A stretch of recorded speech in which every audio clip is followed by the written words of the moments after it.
jalan pulang. Alhamdulillahilladzi hadana lihada wa ma kunna linahtadiya laula an hadanallah. Asyhadu an la ilaha illallah wahdahu la syarikalah wa asyhadu anna Muhammadan abduhu wa rasuluhu la nabiyya ba'dah. Allahumma salli wa sallim wa barik ala sayyidina wa habibina wa azimina Muhammad wa ala alihi wa sahbihi wa man tabi'ahu ila yaumil qiyamah. Rabbi syrah li sadri wa yassir li amri wa hlul 'uqdatan min lisani yafqahu qawli. Qala Allah ta'ala fil Qur'anil Karim, a'udzu billahi minasy syaithanir rajim. Bismillahirrahmanirrahim. Wa kullan naqussu 'alaika min anba'ir rusuli ma nuthabbitu bihi fu'adak wa ja'aka fi hadhil haqqu wa maw'izatun wa dhikra lil mu'minin. Dan semua kisah-kisah Rasul kami ceritakan kepada engkau Muhammad, agar dengan kisah itu kami teguhkan hatimu, dan di dalamnya telah diberikan kepada engkau kebenaran, nasihat, dan juga ada peringatan bagi orang-orang yang beriman. Bismillahirrahmanirrahim. Nahnu naqussu 'alaika ahsanal qasasi bima awhayna ilaika hadzal Qur'an wa in kunta min qablihi laminal ghafilin. Kami menceritakan kepada engkau Muhammad kisah yang paling baik dengan mewahyukan Al-Quran ini kepadamu, dan sesungguhnya sebelum itu engkau termasuk orang-orang yang tidak mengetahui. Shadaqallahul azim. Teman-teman sekalian, alhamdulillah kita bisa kembali bertemu dan bermajelis dalam halaqah ilmu setiap Rabu malam ini. Dan di akhir tahun ini kita memulai satu halaqah baru dalam kajian sharing Rabu malam, yaitu halaqah Darsus Sirah atau mempelajari Sirah Nabawiyah. Kita coba untuk mendalami kisah-kisah atau cerita dan sejarah dari kehidupan orang yang paling mulia, yang paling agung, yang rasa-rasanya nggak ada yang lebih pantas untuk kita pelajari kehidupannya dan kita kenal sosoknya daripada Muhammad Rasulullah SAW. Sampai targetnya apa? Sampai kita bisa mengenal Nabi lebih daripada kita mengenal keluarga kita. Itu baru kita disebut dengan orang yang mencintai Nabi. Jadi kalau kita bilang mencintai Nabi tapi kita nggak terlalu kenal Nabi, cuman tahu namanya dan tahu sepenggal dua penggal kisah yang nggak terlalu jelas tentang beliau, kayaknya ucapan kita itu belum terbukti. Karena orang yang mengenal seseorang baru disebut mengenal kalau dia tahu betul tentang cerita orang itu. Misalnya kita mengatakan saya kenal fulan, saya sahabatnya fulan, apalagi sampai mengatakan saya mencintai fulan. Kita nggak mungkin mengatakan itu kalau kita nggak kenal orangnya. Kalau sampai kita mengklaim mengenal Nabi tapi kita nggak tahu apa-apa tentang Nabi kecuali secuil kisah, berarti jangan-jangan kita belum jujur. Nah, harusnya seperti apa kita mengenal Nabi? Kalau seandainya kita mau melihatnya dari angle yang benar, harusnya kita mengenal Nabi lebih daripada kita mengenal keluarga kita. Karena ketika Umar bin Khattab datang kepada Nabi dan mengatakan, "Ya Rasulullah, aku mencintaimu lebih daripada apapun selain diriku," maka Nabi mengatakan, "Belum cukup wahai Umar." Lalu Umar meralatnya mengatakan, "Aku mencintaimu lebih daripada diriku sendiri," maka kata Nabi, "Al-an ya Umar, sekarang baru cukup wahai Umar." Salah satu pelajaran dalam adegan itu adalah harusnya kita mengenal Nabi bahkan lebih daripada diri kita sendiri. Kita mengenal Nabi lebih daripada keluarga kita. Seperti apa kita mengenal ibu kita, ayah kita, pasangan kita buat yang udah punya pasangan, atau anak-anak kita. Maka kita belajar mengenal Rasulullah SAW lebih daripada mereka semua. Seorang ibu tahu betul karakter anaknya. Seorang ayah tahu betul tentang kebutuhan anak-anaknya. Seorang suami atau istri tahu betul tentang sifat pasangannya. Anak tahu betul apa yang baik untuk orang tuanya, apa yang menyenangkan hati orang tuanya, dan seterusnya. Maka harusnya kita lebih tahu betul tentang Nabi daripada keluarga kita. Ini salah satu goalsnya, sampai kita bisa mengenal Nabi lebih daripada keluarga kita sendiri. Dan ini bukan hanya buat teman-teman di sini, tapi juga buat saya pribadi.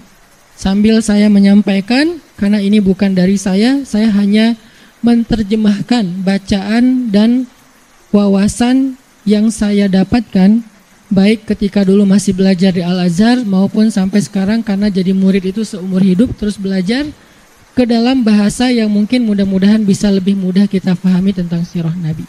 Sehingga kita sama-sama nanti satu saat makin lama makin kenal dengan Nabi, makin tahu tentang Nabi, sampai bukan hanya yang zahirnya. Karena seperti yang saya pernah sampaikan, sunnah Nabi itu ada 3. Hanya dari 3 ini mungkin 2 sering dibahas, tapi yang ketiganya jarang dibahas. Ada sunnah surah penampilan Nabi. Sebagian dari penampilan Nabi hukumnya wajib diikuti, sebagian yang lain hukumnya sunnah diikuti. Artinya penampilan Nabi itu banyak dibahas, tentang jenggotnya, tentang sorbannya, tentang jubahnya, tentang sendalnya, dan seterusnya. Kemudian yang kedua, sirah perbuatan Nabi. Kehidupan Nabi secara zahir, cara tidur Nabi, cara berdiri Nabi, cara jalan Nabi, sikap Nabi, marah Nabi, dan seterusnya. Sirah aktivitas Nabi, termasuk jihadnya Nabi, dakwahnya Nabi, kehidupan pribadi beliau, kehidupan keluarganya, kehidupan masjidnya, kehidupan tetangganya, kehidupan masyarakatnya, dan seterusnya. Sirah itu banyak dibahas, dan sekarang pun kita sedang membahas itu. Tapi ada satu hal yang jarang dibahas, sarirahnya Nabi. Jadi ada surah, ada sirah, ada sarirah, perasaan Nabi. Apa yang membuat Nabi bahagia, apa yang membuat Nabi sedih, apa yang membuat Nabi berkenan, apa yang membuat Nabi gak suka, apa yang membuat Nabi sakit hati, apa yang membuat Nabi berkesan di dalam hatinya, gimana Nabi memaafkan kesalahan orang lain, apa yang membuat Nabi malu, apa yang membuat Nabi marah. Semua itu masuk dalam kategori sarirah. Gimana Nabi orangnya sangat menjaga perasaan, sehingga paling gak suka menyinggung orang lain atau memberatkan orang lain, membebankan orang lain. Itu namanya sarirah. Kita sampai kalau bisa mengenal sarirahnya Nabi, bukan hanya surah dan sirah, tapi sampai sarirah. Karena kalau kita nggak belajar sarirah Nabi, kita hanya belajar kulitnya, yaitu yang tampak saja. Jangan-jangan semakin kita mengetahui sunnah Nabi, semakin kita jadi bikin orang nggak nyaman, semakin galak, semakin eksklusif. Bahkan jangan-jangan nggak sengaja kita semakin merasa paling benar. Padahal Nabi SAW sendiri dengan sarirah beliau adalah orang yang paling menyenangkan. Gimana Nabi jadi orang yang paling menyenangkan? Itu sarirah, bukan sirah, bukan surah. Nabi menyenangkan bukan hanya karena beliau ganteng, itu udah pastilah. Tapi banyak orang ganteng tapi nyebelin ya. Ada orang jahnya kencang di belakang. Ada cewek makin cantik makin bikin kita kayak nggak nyaman gitu. Kenapa nggak nyaman? Karena mungkin kecantikan dia itu jadi fitnah, kecantikan itu bikin dia jadi jutek atau apa. Ada orang secara fisiknya hampir bisa dibilang sempurna, dia fisiknya keren, tapi karena sarirahnya, mentalnya, perasaannya itu nggak humble sama orang lain, akhirnya kita juga nggak nyaman bareng dia. Makanya ada orang memilih pasangan, walaupun yang tampak duluan itu fisik, tetapi kadang-kadang ada orang yang kayaknya pasangannya biasa banget, tapi dia kayak happy banget sama orang itu. Kenapa? Karena cocok secara karakter. Nah artinya mungkin kita wawasan tentang Nabi itu bagus, surahnya kita mencontohkan Nabi itu hampir sempurna, karena nggak ada yang sempurna Nabi pastinya. Cuman kok nggak bisa bikin orang nyaman? Jangan-jangan kita tahu banget surah, belajar banyak sirah tapi hampir kurang aware perasaan Nabi. Ada hadis ketika Nabi menyampaikan hadis itu nyaman didengar. Ketika kita yang ngomongin hadis yang sama kok jadi bikin orang gak suka. Jadi bikin orang sedih gitu. Jangan-jangan bukan teks hadisnya. Hadisnya sahih, bahkan mutawatir, Bukhari, Muslim. Tapi hadis yang sahih itu ketika Nabi yang menyampaikan orang nyaman. Ketika kita yang menyampaikan orang malah sedih. Berarti ada sarirah yang kelewat, yang miss, yang kita gak membungkus teks tadi ketika kita menyampaikan kepada orang lain. Nah, kita pengen belajar kehidupan Nabi itu bukan hanya yang tampak, tetapi kita pengen mendalami dari sisi-sisi sarirohnya. Nanti yang akan teman-teman dengarkan dari kajian sirah ini, mungkin hal-hal yang teman-teman udah pernah dengar dari yang lain. Karena kajian sirah itu banyak ustadz-ustadz yang menyampaikan. Apalagi kalau teman-teman ngerti bahasa Arab, buka di YouTube, dicarinya pakai bahasa Arab, itu akan lebih dahsyat lagi. Cuman kenapa kok tetap perlu mendengar? Mungkin kalau pelajarannya sama, refresh, recharging iman. Kalau enggak, maka pasti ada angle yang berbeda. Objeknya sama, kejadiannya sama, peristiwanya sama, tapi ibrahnya berbeda. Kenapa ibrahnya berbeda? Karena interpretasi dan sudut pandang berbeda. Kok bisa kayak gitu? Karena semua tentang Nabi itu adalah mutiara. Dilihat dari mana aja bercahaya.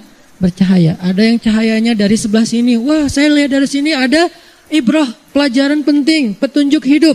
Kata yang lain, dari sebelah sini juga ada petunjuk, banyak. Jadi nggak bisa kita hanya menyimpulkan kehidupan Nabi dari satu sudut pandang. Saking sempurnanya kehidupan beliau. Nggak ada syubhatnya. Kalau ada yang nggak kita ngerti, bukan syubhat. Syubhat itu apa? Hal-hal yang meragukan, yang nggak penting, yang sia-sia itu nggak ada dalam kehidupan beliau. Dari sejak beliau dalam kandungan, bukan hanya dari sejak dapat wahyu, dari sejak dalam kandungan itu udah jadi ibrah, pelajaran yang luar biasa tentang sosok beliau. Makanya saya pikir udah waktunya kita untuk nambah menu dalam kajian Rabu malam kita yang udah berjalan lebih dari 5 tahun. Sebetulnya kajian Rabu malam ini udah berjalan lebih dari 10 tahun teman-teman. Karena sebelum ada Pemuda Hijrah, Rabu malam udah ada kajian saya di Masjid Al-Latif. Cuman dulu kajiannya yang hadir paling 15 orang, 20 orang. Kalau Persib lagi main, libur ya. Alhamdulillah kemudian dengan adanya Pemuda Hijrah, kita kerja dakwah bareng-bareng jadi rame, kemudian jadi berkembang. Artinya dulu tuh kajian kita tuh udah sempat masuk ke level apa, kemudian kita coba lightkan lagi supaya semua orang bisa nyaman dengan bahasa-bahasa taklim. Dulu udah agak bold tuh.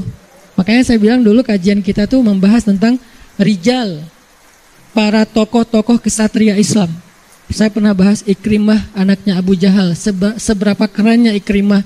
Saya bahas juga tentang kisahnya Imam Hasan Al-Basri, Ibnul Musayyib, Umar bin Abdul Aziz, sampai yang terakhir sebelum datangnya Pemuda Hijrah, kita membahas Nuruddin Zinki. Dulu tuh udah sampai ke pembahasan rijal, tokoh-tokoh Islam. Tapi karena kebutuhan dakwah dengan segmen yang lebih luas, kita pakai menu yang lebih light lagi. Sekarang cengeknya dikurangin, ya. Jadi light, jadi semua orang bisa makan, anak kecil juga bisa makan nasi gorengnya. Tapi itu udah berjalan 5 tahun. Sekarang saatnya pakai tambahan cengek, lebih lada dikit. Supaya apa? Supaya lebih nikmat, supaya lebih kerasa. Nah, ini kita tambahin dengan sirah. Saya pikir semua teman-teman yang hadir di sini adalah orang-orang yang udah lama ngaji, udah rajin ngaji, udah ngejar taklim. Yuk belajar sirah sama-sama sampai kita mengenal sosok Nabi. Kemudian, seperti kita melanjutkan pembahasan kita Rabu yang lalu tentang kenapa kita penting belajar sirah, kenapa kita penting belajar sejarah. Bukan hanya sirah Nabi sebetulnya, sejarah Indonesia juga penting. Dari mana Ustadz? Banyak referensi-referensi, jangan tanya saya bukan ahli sejarah. Nanti kita bisa lihat banyak tokoh-tokoh ahli sejarah yang bisa mereferensikan sejarah Indonesia yang keren-keren. Secara umum, salah satu manfaat atau pentingnya kita belajar sejarah itu kata Allah di surat Hud ayat 120 yang tadi saya baca adalah manusabbitu bihi fuadak, meneguhkan hati. Kalau bahasa saya kemarin, mempertajam nalar. Itu salah satu tujuan belajar sejarah, mempertajam nalar. Jadi ketika kita melihat sesuatu, kita itu bisa langsung menyimpulkan. Kenapa? Karena yang kita lihat itu bukan sesuatu yang baru. Udah pernah terjadi dan udah ada hasilnya. Jadi nggak membuat kita jadi kayak masih kagok gitu, nih apa. Nggak ada pertanyaan nih apa, karena itu udah pernah terjadi di masa lalu dan bukan sekali, berkali-kali, dan sudah ada hasilnya. Sehingga kita langsung bilang, wah ini kayak yang dulu nih. Beda kan? Ini tuh kayak yang dulu. Oh berarti gini. Artinya orang yang banyak membaca sejarah seperti orang yang hidup bukan 60 tahun, tapi ribuan tahun. Orang yang banyak pengalaman pastinya nggak akan blank dalam melihat hal-hal yang terjadi dalam kehidupan dia. Beda sama misalnya anak kecil, ngelihat sesuatu kan dia kayak baru pengalaman pertama kan, masih nyoba-nyoba. Oh nanti gini hasilnya, oh gitu hasilnya. Itu anak kecil karena dia hidup baru belasan tahun. Beda sama orang yang udah 60 tahun. Nah kata kakeknya atau kata ayahnya, kamu jangan gini supaya kamu gitu. Kenapa? Kakek atau ayah udah ngalamin. Ternyata ada yang lebih panjang usianya daripada 60 tahun. Siapa? Orang yang membaca sejarah. Umurnya lebih panjang daripada orang yang sekedar hidup. Kenapa? Dia bisa berusia 1000 tahun, 2000 tahun, 3000 tahun, tergantung sepanjang apa sejarah yang dia baca. Sehingga siapa yang membaca sejarah, hobi membaca kisah, membaca sirah, berarti umurnya bukan 60 tahun. Umur saya sekarang misalnya 30-an sekian tahun. Kalau saya baca sirah Nabi, berarti umur saya 1430-an tahun lebih. Atau 1400 tambah sekarang misalnya jadi sekitar 70-an tahun. Itu usianya. Kenapa? Saya baca sirah Nabi, saya baca sirah sahabat, saya baca sirah Bani Umayyah, saya baca sirah Bani Abbasiyah, saya baca sejarah Bani Utsmani, saya baca sejarah Bani Fatimiyah, saya baca tentang perjalanan kaum muslimin di Eropa misalnya, dan segala macam. Makin banyak baca sejarah Islam yang tua banget, yang udah 1400 tahun itu, berarti semakin panjang usia kita.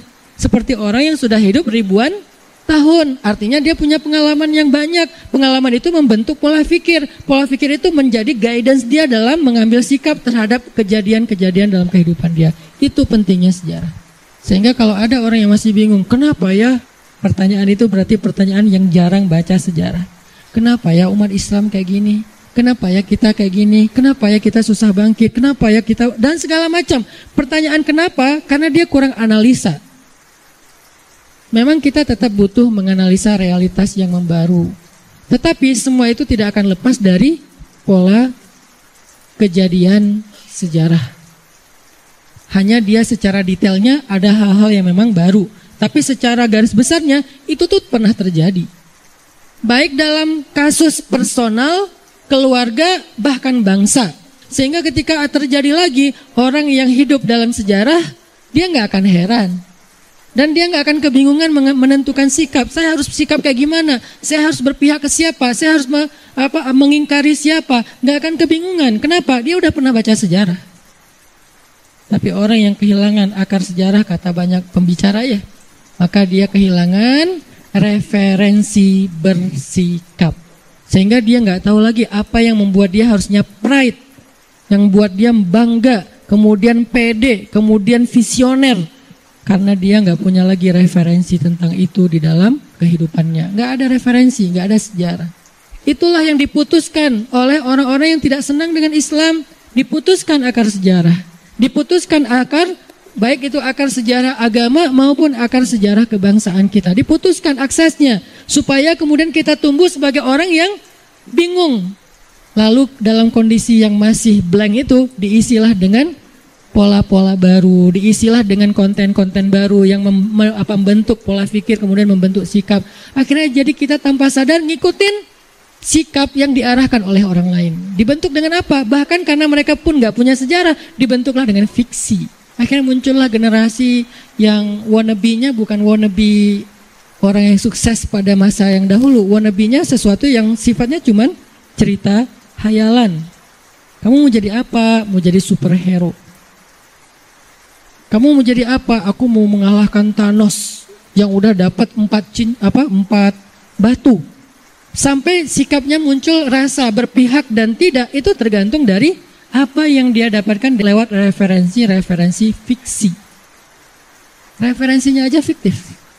Gimana dia akan menentukan Masa depan, referensinya fiktif, nggak benar-benar terjadi. Padahal yang sekarang itu ada pernah terjadi di dalam sejarah para nabi dan sejarah Rasulullah. Ada tuh, orang-orang sekarang itu tuh ada. Salah satunya, nonton misalnya dulu ada film yang sempat ramai, nggak usah ditonton sih. Troy. Ada tokoh jagoan banget namanya Achilles ya. Yang ketika terjadi battle, peperangan, terus ada duel dulu kan biasanya sebelum perang, dan itu emang udah jadi kayak semacam skenario perang dari zaman dulu. Ada duel dulu nih, dua orang jagoan masing-masing. Dari sebelah sana ngirim satu petarung badannya gede banget kayak raksasa. Dari sebelah sini pas disuruh lawan dari sana nggak ada yang berani karena lawannya terlalu besar. Jadi kalau dalam bahasa sejarah itu mirip dengan cerita Talut dan Jalut ya. Goliat musuhnya adalah Goliat, gede, kuat. Dan dari sini nggak ada yang berani ngelawan Goliat. Dan dalam sejarah Islam itu tuh banyak sejarah kayak gitu. Ada Ali bin Abi Thalib, ada Abdullah ibnu Mubarak, ada Muhammad Al-Fatih, ada Saifuddin Qutuz, ada Salahuddin Al-Ayyubi. Lebih tua lagi ada Daud. Dan itu kan tokoh-tokoh yang bukan fiksi, memang pernah ada dan mereka emang hebat. Daud itu siapa? Pandai besi. Dia bikin pedang sendiri, dia mengayunkan pedang sendiri. Dia bikin senjata untuk kapasitas dia masih anak kecil pakai ketapel, tapi ketapel itu bisa mematikan. Muncul Ali dengan pedangnya yang bercabang, yang kemudian ketika musuh mengayunkan pedangnya, dia tinggal nahan aja dengan cabang pedangnya yang luar biasa. Kemudian muncul lagi nanti Ibnu Mubarak, 1 lawan 100. Sendiri lawan 100 musuh dalam satu battle. Itu Ibnu Mubarak, ulama pula. Muncul lagi Saifuddin Qutuz. Qutuz itu bahasa Mongol. Kenapa dia dinamakan Qutuz? Bahasa kita Qutuz itu artinya singa yang menyalak, singa yang marah. Saking gagahnya Saifuddin. Muncul lagi Salahuddin. Muncul lagi nanti Rohan bin Utsman. Muncul lagi nanti Muhammad Al-Fatih dan masih banyak lagi tokoh-tokoh besar dalam Islam. Tapi sejarah ini sudah terputus aksesnya sehingga kita jadi nggak pernah tahu bahkan namanya. Oh ada ya nama itu. Emang siapa? Nggak kenal namanya. Namanya aja nggak kenal. Apalagi ceritanya. Sehingga ketika kita terputus dari akses sejarah, kita tuh nggak punya referensi bersikap. Wannabe-nya nggak jelas siapa. Ketika kita punya akses sejarah, maka kita akan punya referensi bersikap, referensi berpikir, dan referensi merasa.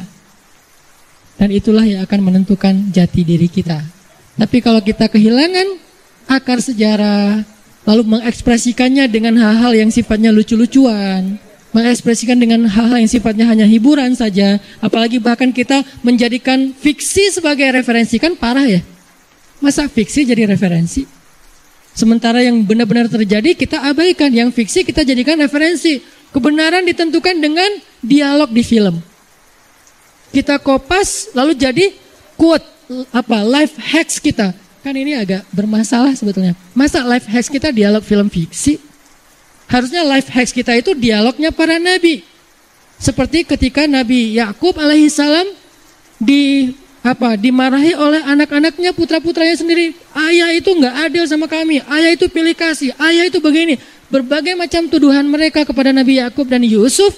Muncullah sebuah quote yang luar biasa, kata-kata yang luar biasa, life hacks yang harusnya jadi guidance kita dalam hidup kita untuk menentukan sikap. Apa quote-nya? Nabi Yakub mengatakan, Wallahul musta'an ala ma tasifun, ashku bathi wa huzni ilallah fasabrun jamil. Kata-kata itu udah hilang, berlalu ketika sesuai kita mengalami apa yang dialami Nabi Yakub, kita kebingungan menentukan referensi sikap. Ini saya harus gimana? Kata-kata saya harus gimana terjadi gara-gara dia kehilangan referensi sejarah. Kalau dia baca sejarah, nggak perlu tanya saya harus gimana. Saya akan bersikap seperti Yakub bersikap. Dan itu yang dikatakan Sayyidah Aisyah ketika difitnah, dituduh selingkuh, dituduh main belakang, segala macam dengan Sofwan bin Mu'attal. Lalu ketika Nabi bertanya kepada Sayyidah Aisyah, ya Aisyah, apa pendapatmu tentang berita yang beredar di luar? Apa jawaban Sayyidah Aisyah? Aisyah tidak menjawab, ya saya harus bersikap apa? Saya nggak ngerti, saya nggak tahu, saya mah pasrah aja. Nah itu kata-kata orang nggak pernah belajar sejarah. Aisyah perempuan yang cerdas, makanya dia belajar sejarah. Langsung Sayyidah Aisyah mengatakan, saya tidak akan membela diri. Saya hanya akan mengatakan apa yang dikatakan Yakub. Berarti dia menentukan sikapnya sesuai dengan referensi sejarah. Saya hanya akan mengatakan apa yang dikatakan Yakub. Fasobrun jamil, wallahul musta'an ala ma tasifun, ashku bathi wa huzni ilallah. Sehingga hasil dari kejadian itu yang didapatkan oleh Sayyidah Aisyah sama dengan hasil yang didapatkan oleh referensinya, yaitu Nabi Yakub alaihissalam. Kebaikan, pertolongan Allah, kejutan dari Allah, perlindungan dari Allah, dan lebih dahsyatnya lagi, pembelaan dari Allah. Makanya ketika kita mengalami masalah yang sama, difitnah, diomongin, dicuekin, segala macam, dibully. Kenapa ada orang ketika dibully malah putus asa terus bunuh diri? Atau putus asa minimal akhirnya dia kayak baper berat sendiri terus gak bisa ngapa-ngapain. Sampai sekarang muncul berbagai macam penyakit mental karena dia gak punya referensi sejarah. Referensinya apa? Drakor. Akhirnya dia mencoba untuk wannabe seperti aktor-aktor yang ada di sana. Ustaz gak nonton? Dikit. Maksudnya saya nggak mau memposisikan diri sebagai orang suci lah ya. Tapi saya nggak senang drakor sebenarnya. Cuman kayak banyak banget yang ngomongin, akhirnya penasaran apa sih dan segala macam. Nyari tahu sedikit-sedikit. Artinya ada orang yang pengen menjadi seperti itu dan dia merasa bahwa dia itu merasakan apa yang dirasakan oleh misalnya siapa yang di dalam film-film drama Korea itu. Dan dia merasakan kayak aku udah jadi seperti itu. Terus ada kayak semacam kepuasan. Ceritaku tuh mirip banget loh sama yang di drama Korea. Aku tuh dikhianati. Kenapa? Karena akses sejarahnya terputus. Sekarang waktunya kita mengembalikan akses itu, membuka akses itu. Baca buku sejarah. Baik sejarah bangsa kita, apalagi sejarah agama kita. Dan insya Allah gak akan bertolak belakang antara dua sejarah ini. Sama-sama kebaikan.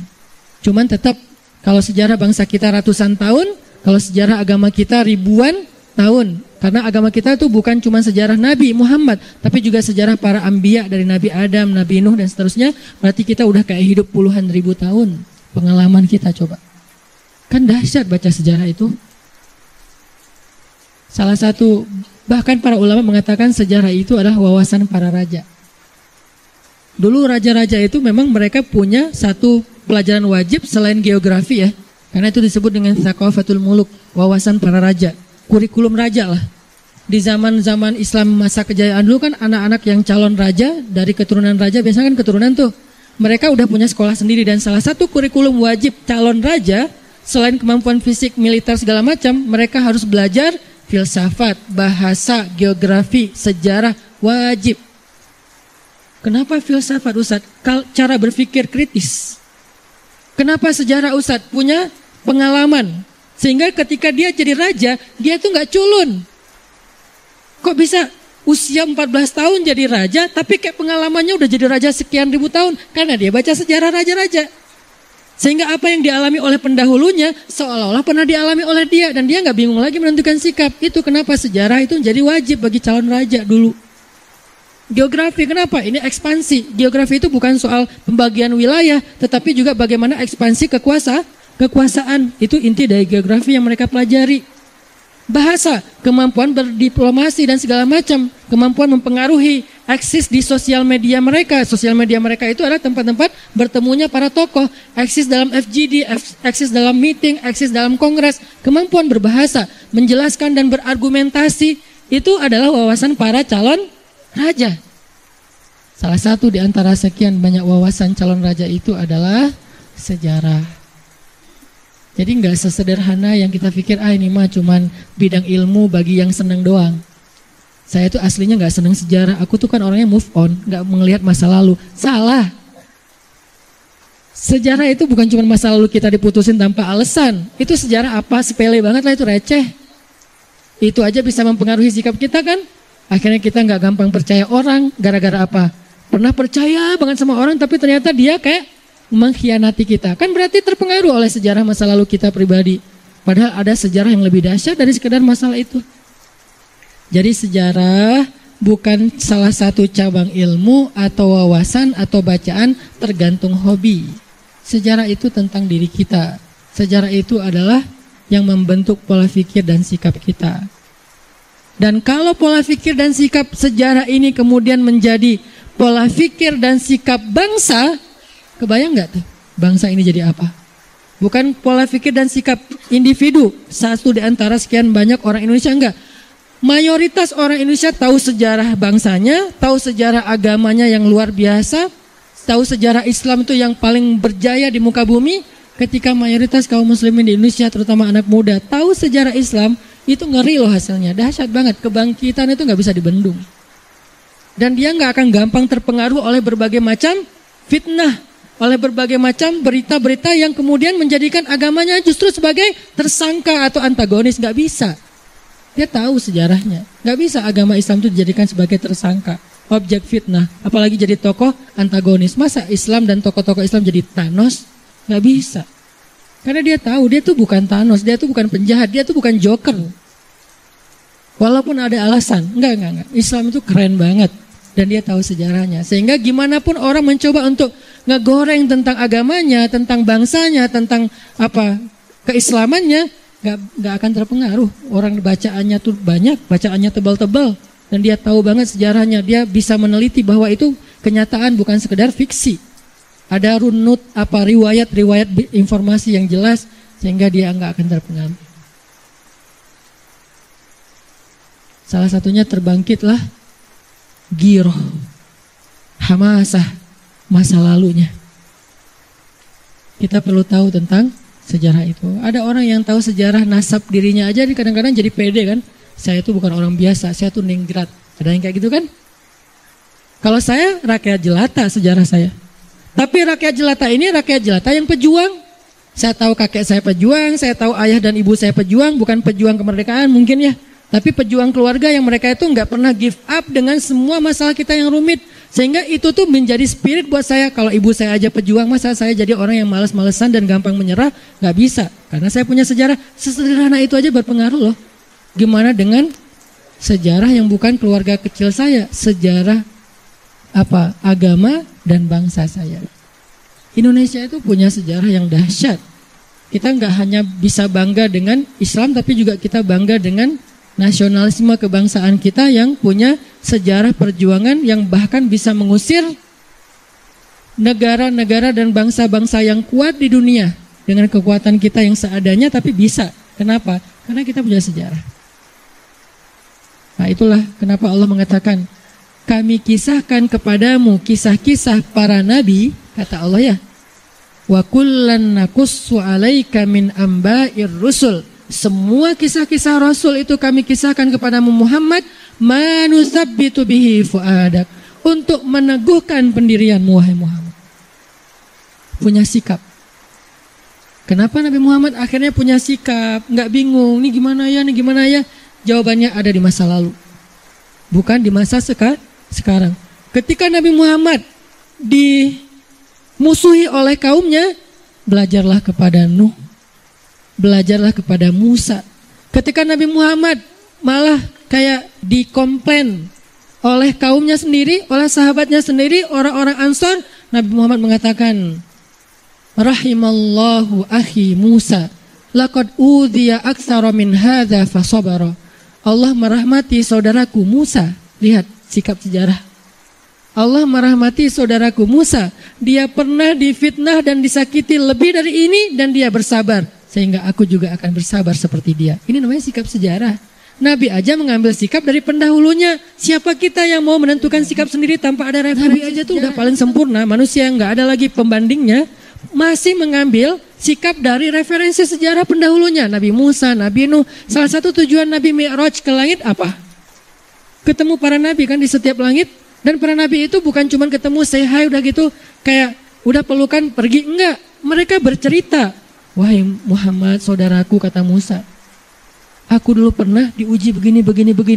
Alhamdulillah aku bersabar. Akhirnya aku mendapatkan hasil ini. Kaumku itu lebih bawel daripada sahabat kamu. Kaumku itu kamu tahu kan Bani Israel seberapa bawelnya mereka. Ada apa-apa viral, ada apa-apa trending. Itu Bani Israel banget. Dan Nabi Musa menceritakan dengan bahasa beliau. Nabi Muhammad mendengarkan. Akhirnya naik lagi semangatnya. Insya Allah saya akan kuat seperti engkau hai saudaraku Musa. Ketemu Ibrahim, anakku Muhammad. Kalau Nabi Ibrahim manggilnya anaknya. Kalau Nabi Musa manggilnya akhi.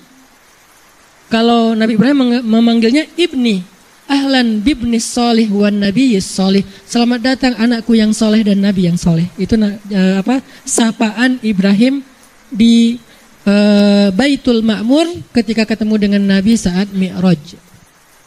Ahlan bibni solih wa nabiyyin solih. Kalau Musa ahlan bi akhi solih wan nabiyyi solih. Selamat datang saudaraku yang soleh dan nabi yang soleh. Tapi mereka semuanya bercerita. Nabi Ibrahim bercerita kisah beliau di Irak, kisah beliau di Mesir, kisah beliau di Palestina, kisah beliau di Mekah. Asal usul munculnya kehidupan di Mekah. Ketemu lagi dengan Nabi Isa. Nabi Isa bercerita kisah beliau, kisah ibu beliau, kisah saudara sepupu beliau yaitu Yahya. Para anbiya semuanya berkisah kepada Nabi untuk mentasjih, untuk menguatkan kesabaran Nabi dan semangat Nabi dalam berdakwah. Sehingga pulang dari Mi'raj terjadilah sebuah lompatan besar dalam dakwah Nabi. Lompatan itu disebut dengan istilah hijrah. Setelah Mi'raj, hijrah itu terjadi.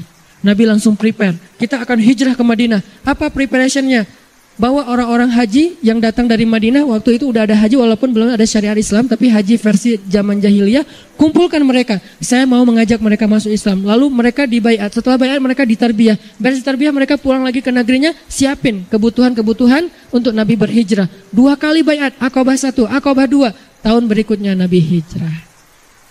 Dari mana Nabi dapat gagasan-gagasan sampai ada lompatan dalam sejarah dakwah Nabi? Lewat Mi'raj. Belajar sejarah langsung kepada pelakunya di langit. Memang kita nggak sekeren Nabi untuk naik langit langsung ketemu dengan para anbiya, tapi kan kita punya referensi untuk dibaca dan didengar. Bukankah kalian punya mata untuk melihat, kata Allah, punya telinga untuk mendengar, punya hati untuk menilai, punya akal untuk berpikir? Afala ta'qilun? Tidakkah kalian menggunakan itu untuk berpikir? Itu kenapa Allah Subhanahu wa taala mengatakan wa kullan naqussu 'alaika min amba'ir rusul. Itulah kenapa kami kisahkan semua berita tentang para rasul, manusabbitu bihi fuada. Menguatkan hatimu, menguatkan sikapmu, menguatkan pendirianmu, menentukan pola pikirmu sehingga kamu tidak lagi bingung wahai Muhammad. Dan Allah katakan lagi, wa ja'aka fi hadhil haqqu wa mau'izatun wa dzikra. Di dalam cerita-cerita itu ada kebenaran, bukan fiksi. Apalagi kata Allah, mau'izah, nasihat, ibrah, pelajaran, wa dzikra, peringatan. Nasihat kalau itu adalah tokoh-tokoh yang baik supaya kita meniru mereka. Wa dzikra, peringatan kalau itu tokoh-tokoh yang buruk agar kita tidak mengulangi kesalahan itu. Itu sejarah. Jadi orang yang gak ngerti sejarah, jangan-jangan dia terjebak dalam sikap yang dulu pernah rugi orang yang melakukan sikap yang sama. Karena dia gak tahu. Allah sering bilang, alam taro, tidakkah kamu perhatikan? Kaifa fa'ala rabbuka bi ashabil fil?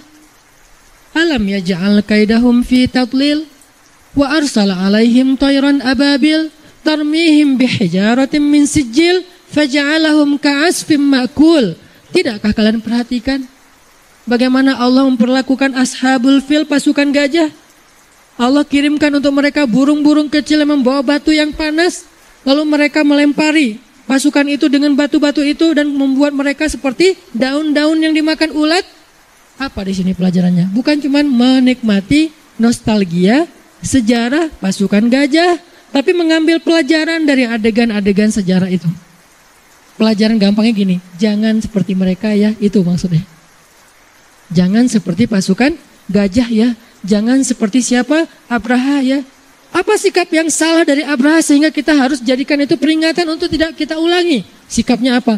Dia mau menyaingi agama Allah dengan materialisme.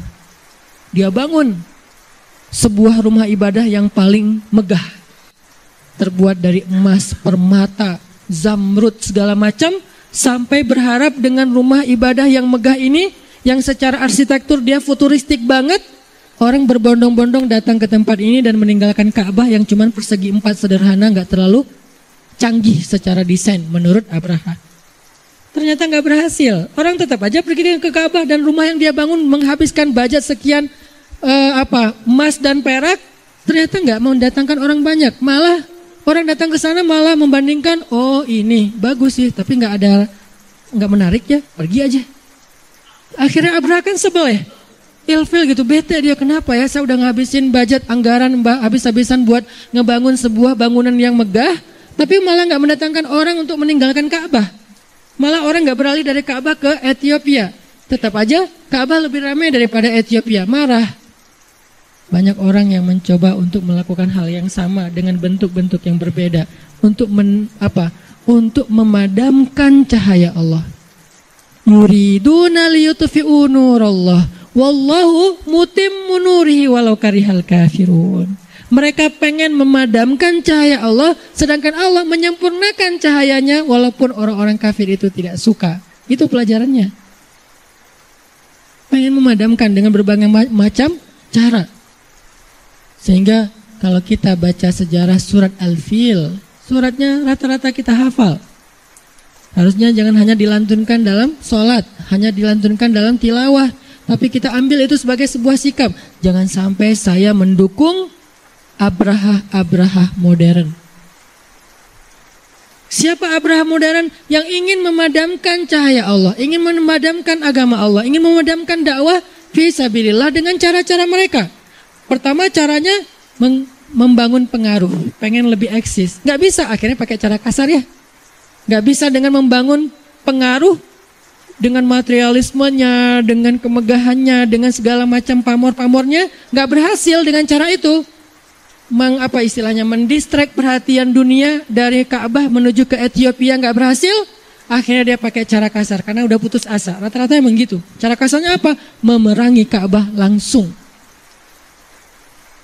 Jangan sampai mungkin kita nggak akan jadi Abraha, tapi jangan-jangan tanpa kita sadari kita itu pasukannya. Kita bukan Abrahanya, bukan tokoh utamanya, tapi jangan-jangan tanpa kita sadari kita pasukannya yang nge-like apa yang dia lakukan.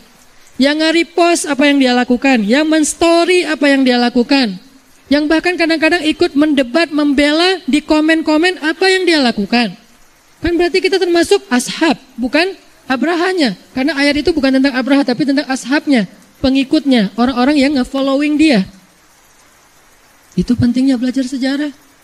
Sekarang siapa yang mencoba memadamkan cahaya Allah? Kita nggak boleh menentukan dan menyebutkan nama, karena itu etika dalam menyampaikan ilmu. Tetapi lihatlah, banyak orang yang mencoba untuk supaya Islam ini tidak kemudian menjadi sesuatu yang kemudian berpengaruh dalam kehidupan kaum muslimin sendiri. Dihalang-halangi segala macam. Makanya ihzaru, hati-hatilah. Karena Allah mengatakan wa dzikra lil mu'minin, peringatan bagi orang beriman. Karena bisa jadi korbannya justru kita sendiri. Fitnah. Terjadi lagi nanti fitnah di zaman Nabi. Aisyah yang tadi diselingkuh. Tahu nggak siapa yang nge-repost berita bohong itu? Bukan orang munafik, bukan orang kafir. Yang nge-repost berita bohong itu orang mukmin sendiri. Makanya ayatnya innalladzina ja'u bil ifk ifki usbatum minkum. Sesungguhnya yang menyebarkan, apa bahasa kita menyebarkan? Bahasa sosmed, nge-repost. Yang posting pertama orang Yahudi, posting pertama nih. Kemudian orang mukmin ngelihat, wah ada berita heboh atau salah, repost. Gampang banget kan, tinggal pakai aplikasi gratisan, repost. Tapi captionnya diganti biar terasa lebih orisinil ya. Dia nggak mau nge-repost dengan caption-captionnya, diganti sendiri captionnya. Nggak nyangka ya, kalau orang Yahudi yang pertama pertama memposting berita itu, captionnya gini, Aisyah dan Sofwan pulang berdua, tanda tanya. Salah apa betul? Betul, emang pulang berdua kan? Tapi kan bukan berarti selingkuh. Kenapa pulang berdua? Darurat, karena tertinggal rombongan. Dan nggak salah itu, sehingga si Yahudinya nggak bisa dituntut. Sebagai media, dia tidak melakukan kesalahan kode etik. Tetapi dia punya trik untuk membuat orang salah paham. Pakai tanda tanya. Aisyah dan Sofwan pulang berdua, koma, ada apa? Titik. Tanda tanya. Hah? Datang mukmin yang terlalu gampang untuk sama'una lil kadzib, kata Allah di Al-Quran. Sama'una lil kadzib, gampang banget percaya dusta, gampang banget percaya hoax. Repost, ganti captionnya, gak nyangka ya. Postingannya tadi, dia capture gambarannya orang Yahudi, kemudian dia kasih caption sendiri, nggak nyangka ya. Nah, yang ketiganya nih, mukmin yang lain dapatnya dari mukmin yang tadi, bukan dari Yahudi lagi. Yang nggak akan curiga dong, dia berbohong kan ya. Sesama mukmin pasti benar nih. Oh gitu, caption baru. Terus berkembang jadilah trending topik. Viral di kota Madinah, Aisyah dan Sofwan selingkuh. Apa pelajaran sejarah buat kita? Seringkali itu terjadi dalam kehidupan kita. Mudah berkembang kemana-mana, beritanya jadi hoax. Gara-gara ada yang terlalu sembrono, sama'una lil kadzib. Dapat satu langsung repost, satu langsung repost. Kadang saya juga pernah terjebak dengan itu walaupun niatnya baik. Makanya jangan mengulangi kesalahan yang pernah terjadi pada tokoh-tokoh sejarah yang terdahulu. Baca nanti akhir surat Hud dan pembukaan surat Yusuf. Karena surat Yusuf itu isinya cerita, kisah-kisah. Sikap Nabi Yusuf itu tuh penting buat kita. Ada yang pernah ngerasa kayak dijailin sama keluarga besarnya, kakak adiknya kadang-kadang gak suka sama dia, kayak dizolimin dalam urusan waris. Belajar sama Nabi Yusuf, gak akan rugi. Mungkin orang ngerasa bahwa kita kalau dizolimi dari sisi waris, kita jadi orang yang paling rugi dalam satu keluarga. Mereka itu galak-galak, mereka ambil warisan dari ayah saya dan segala macam, saya dizolimi. Belajar dari Yusuf yang dilemparkan ke dalam sumur. Bagaimana perjalanan beliau? Justru beliau lebih beruntung daripada kakak-kakaknya. Kezoliman kakak-kakaknya membawa Yusuf ke puncak dari karirnya, dari puncak dari kebahagiaannya, sampai akhirnya kakak-kakaknya datang untuk meminta maaf dan menjadi pengikut Yusuf di Mesir. Belajar dari Nabi Yusuf ketika beliau digoda oleh seorang cewek cantik. Apa sikap beliau? Bagaimana cara beliau menolaknya? Belajar dari Nabi Yusuf ketika beliau di dalam penjara. Belajar dari Nabi Yusuf ketika beliau dapat kekuasaan. Banyak banget pelajaran dari Nabi Yusuf. Jangan sampai kita jadi kakak-kakaknya Yusuf. Kan gitu kan salah satu pelajarannya. Jangan-jangan tanpa kita sadari, kita itu kakak-kakaknya Yusuf. Yang dengki kepada keluarga kita sendiri. Lalu kita fitnah. Kalau lebaran gak mau ketemu, pulang mudiknya beda hari. Jangan-jangan kita adalah kakak-kakaknya Yusuf. Belajar. Ada mau'izah, ada zikro. Kalau yang baik namanya mau'izah, kalau yang tidak baik namanya zikro, peringatan. Ambil dan pilih sikap itu untuk menentukan hasil dalam kehidupan kita. Itu teman-teman, kelanjutan dari kemarin. Tadinya saya mau ngelanjutin membahas tentang tanda-tanda kenabian, karena tanda-tanda kenabian juga dahsyat banget, luar biasa. Banyak banget ibrah, mau'izah dan zikro yang kita bisa ambil di situ. Tetapi karena saya pengen mempertegas lagi pembahasan kita pada minggu yang lalu, biar kita tahu kenapa sih harus belajar sejarah. Kenapa harus baca sirah Nabi? Kenapa nggak cukup dengan sekedar baca Quran aja? Lagi pula kita nggak akan ngerti Quran kalau kita nggak ngerti sirah.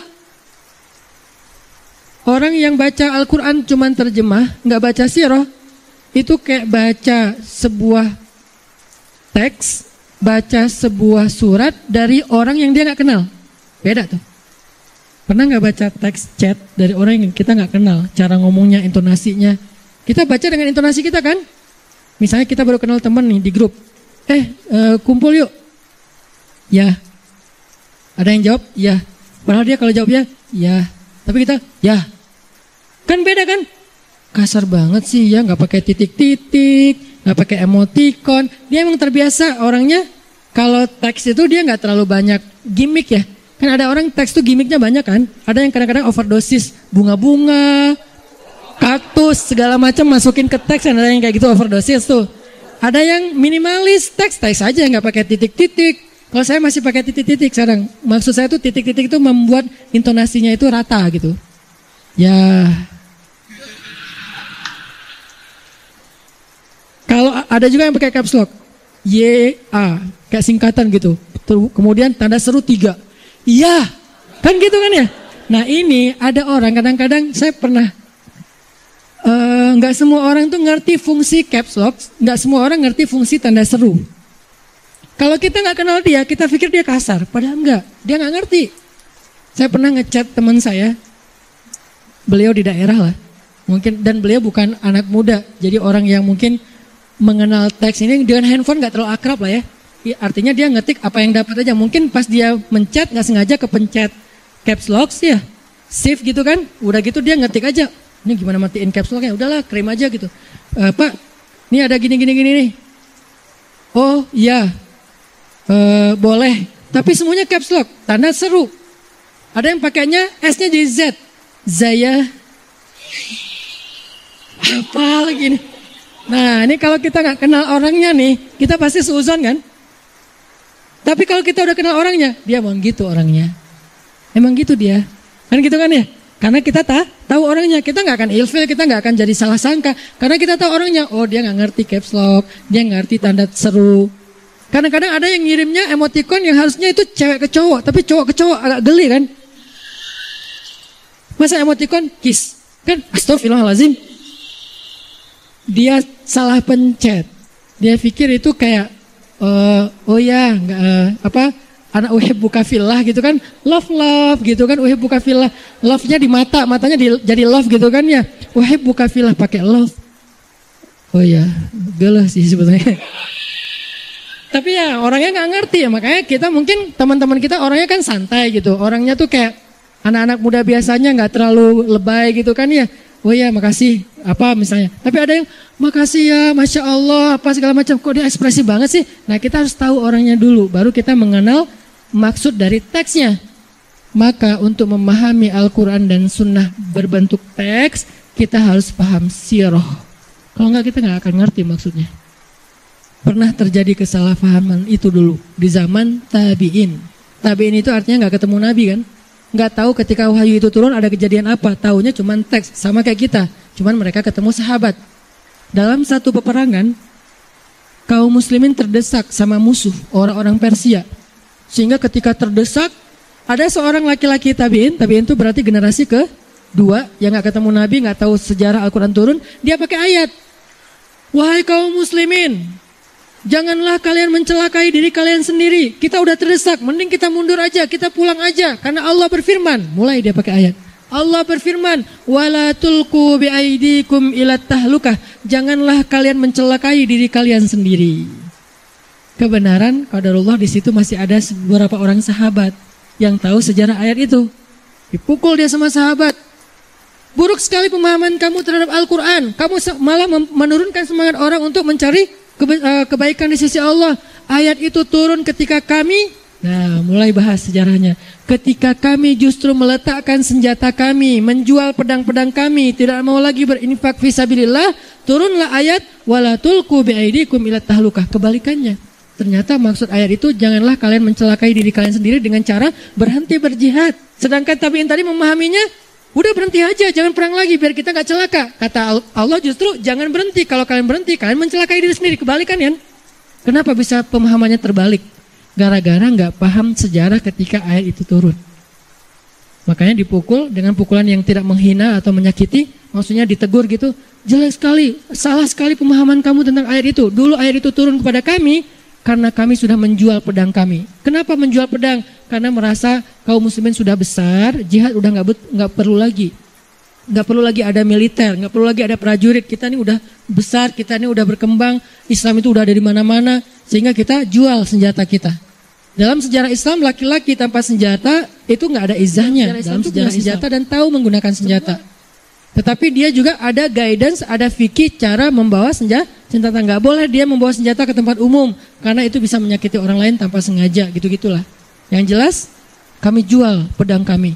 Kami jual onta dan kuda perang kami. Kalau sekarang mungkin mobil-mobil off-road touring yang misalnya kayak mobil untuk kegiatan cowok-cowok kayak gitulah ya, dia jual. Kami jual panah-panah kami. Kami tidak mau lagi berinfak membantu dakwah dan jihad. Turunlah ayat, janganlah kalian mencelakai diri kalian sendiri. Pemahamannya justru sebaliknya. Pentingnya belajar sejarah. Teman-teman kalau baca fitnah dari orang-orang yang gak suka kepada Islam tanpa ada referensi sejarah pasti jadi bingung. Setidaknya kalau gak jadi benci jadi bingung kepada Islam. Katanya Nabi itu pintar, tapi kok gak bisa baca tulis? Nah, Kita harus baca sejarah. Memang Nabi, sebagian besar ulama mengatakan memang nggak bisa baca tulis.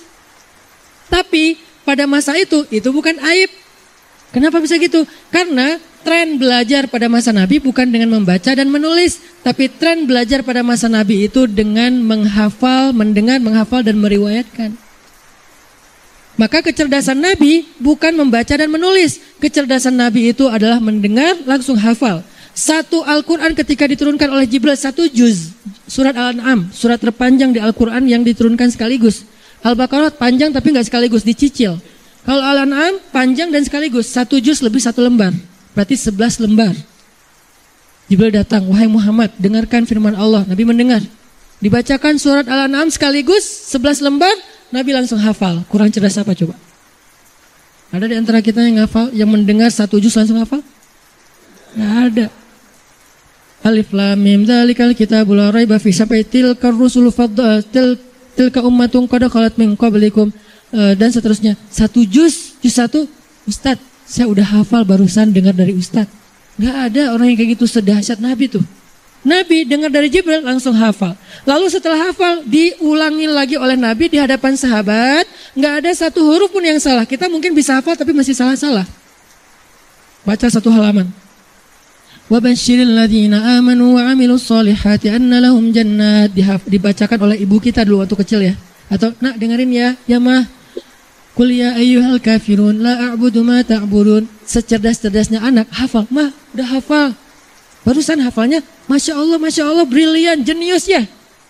Coba ulangi. Qul ya ayyuhal kafirun, 1 surat kecil. Itu aja udah jenius. Ini 1 juz. Kita hafal salah-salah dikit tetap jenius. La a'budu ma ta'budun wala antum abidun ma a'bud wala ana abidun ma abatum wala antum abidun ma a'bud wala ana abidun. Ini kapan selesainya? Maklum atau mah kan baru pertama juga ngafal. Oh iya pinter. Ya, cuman 1 penggalan surat pendek hafal sekaligus itu udah pinter banget. Nabi itu 1 juz lebih sekaligus dan gak ada yang salah.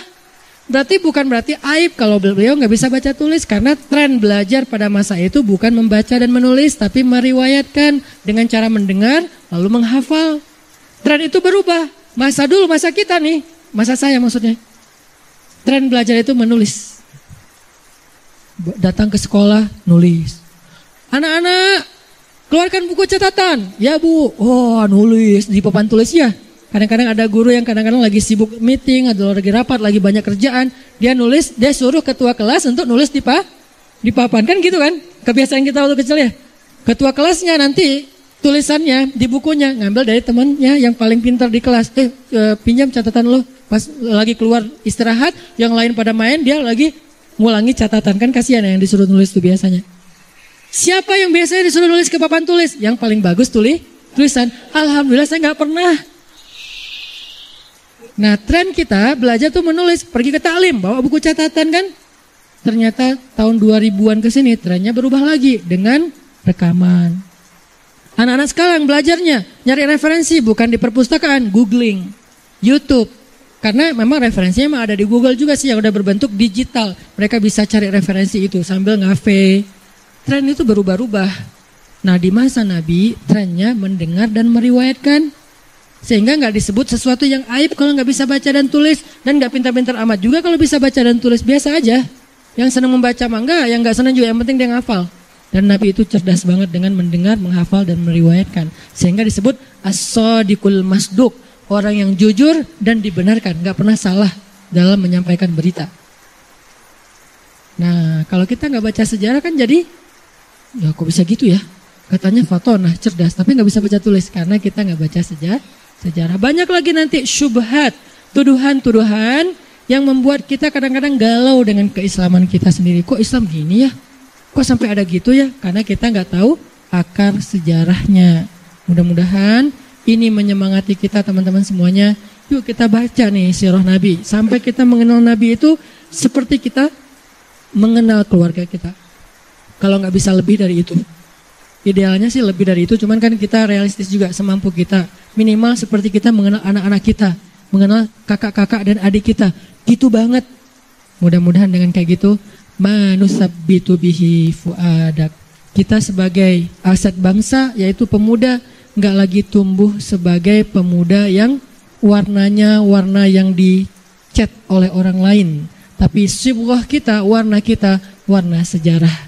Dua, sejarah bangsa kita dan sejarah agama kita. Insya Allah dengan kayak gitu kita menjadi anak muda. Orang boleh bilang, lo masih umur 20 tahun, sok tahu. Enggak Pak, usia saya bukan 20 tahun, berapa? 3.000 tahun.